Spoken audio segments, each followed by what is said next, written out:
What are the virtues of this beautiful prayer or this congregation? The Prophet ﷺ said, praying in congregation is 27 times better than the praying on one's own. One narration says 25, one narration says 27. What is the ruling on it? The ruling is it's obligatory upon every free, not slave, adult male, not child, who's able to do it, not someone who's sick or unable. Whether he's at home or traveling, because Allah the Almighty says, and when you are among them and lead them in prayer, let a group of them stand in prayer with you. This is regarding Salat al-Khawf. When there is fear, when there is war, confrontation between the Muslims and their enemies, Allah mandated that the prayer in congregation should be done in a format where half of the army would pray behind you, O Prophet of Allah, and the other half would stand to watch. This is half of the prayer. And when you stand for the second prayer, they switch places, as we will talk about, inshallah, in later stages, bi'idhnillah azza wa jal. Also among the strong evidences that it is mandatory upon men, upon adults, and this is one of the conditions that we maybe have neglected, maybe we have not. It is mandatory upon free male adults. So females are not obliged to attend.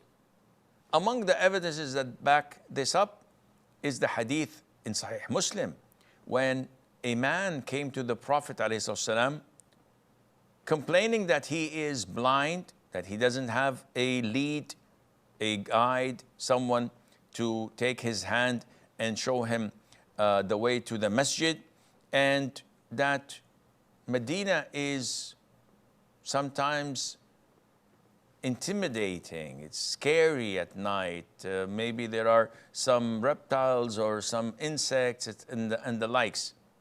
So the man is asking the Prophet ﷺ, do I have permission? Am I allowed to pray in my house? And the Prophet said ﷺ, do you hear the call of the adhan, the call to prayer? Do you hear it?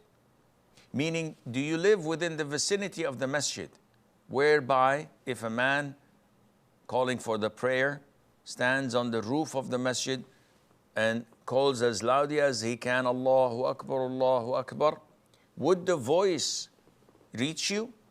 The man says, yes. So the Prophet said, then answer it. Meaning that there is no excuse for you to skip prayer. And this is a clear-cut evidence mandating congregational prayer upon men.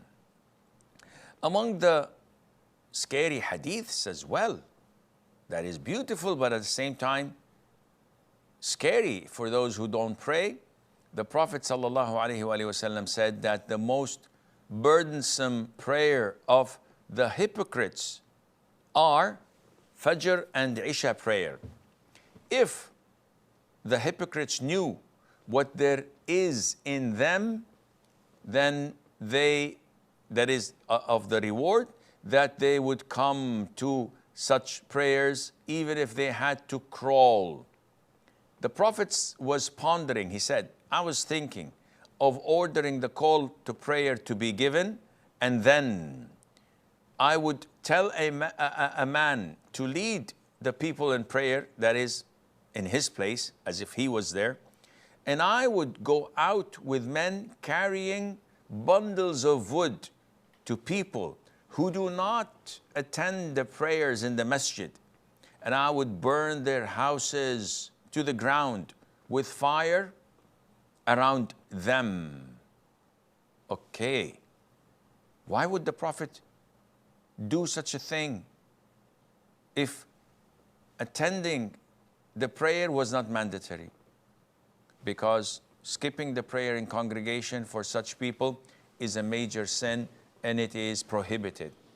Now the question would be, why didn't the Prophet ﷺ execute such a punishment? In another hadith, the Prophet said, alayhi salatu wasalam, and had I not feared that these houses would contain women and children who are not obliged to attend the prayer, had I not feared this, I would have burnt their houses. But because of that fear, I stopped from doing so. Also in Sahih Imam Muslim, Ibn Mas'ud, may Allah be pleased with him, tells us that whoever likes to meet Allah tomorrow as a Muslim, let him regularly perform these 5 daily prayers when the call for them is given. Why? Because Allah Azza wa Jal prescribed such prayers, and they're part of Sunan al-Huda, and they are part of the guidance, or the ways of guidance, and they are among the ways of guidance to people. And if you were to neglect them and pray in your homes, like this person who skips prayer, then you would have abandoned the way of your Prophet alayhi salatu wasalam.